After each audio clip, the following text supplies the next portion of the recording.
Hey friends, Ryan Dohrn here, answering your listener questions. Thanks for sending them in to ryan@ryandohrn.com. I love getting in these listener questions. All right, next one, Rebecca from Albany, New York. I have flown into Albany many times, and a cool little hotel right across the street from the Albany, New York airport.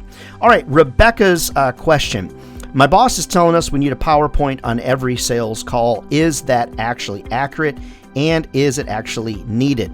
So just so I don't get you in trouble, Rebecca, from Albany, New York, I'm going to say do what your boss says. Okay, if your boss tells you do a PowerPoint on every sales call, that's what you need to do. You don't get in trouble.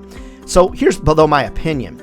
I have found the visual piece of the sales process is greatly accentuated when you use a slide deck. Now, because so many things we're doing are on Zoom, GoToMeeting, WebEx, etc., it's important for me to share a little tidbit with you. More than likely, if you contacted me and I'm selling you what I sell, I'm going to unshare my screen often, but I'm always going to reshare my screen and go back to that slide deck.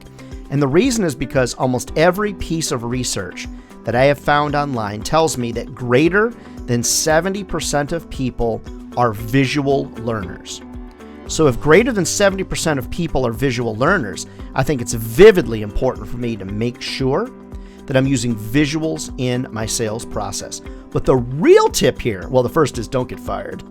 Do what your boss says. The second is I do a lot of slide decks. But the real one that I think a lot of you should take away from this, I unshare my screen often. It's re-engaging. There's nothing worse than a call starting and there's these little heads along the top of the screen. And then you see the presentation there, yet we're all trying to talk. Unshare your screen often, and then don't just ask, do you have any questions? Ask things like, hey, what else can I share with you? How would you like me to dig deeper on that? Can I explain that, more? So, honestly, Rebecca, do what you're told and get out there and unshare your screen and just get really comfortable with using PowerPoints. It's not just a Zoom thing or a GoToMeeting thing. I think it's a thing. It's a sales thing. And so I think that's important for you to note as well. Hey, keep those questions coming, friends. I love to get your listener questions. Send them into ryan@ryandohrn.com. Head over to the website, check out the podcast, the blog, and so much more.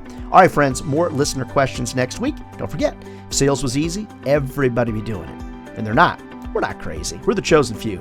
We found sales as a career. It'll feed your family for a lifetime, friends. I promise you. All right, we'll see you next week.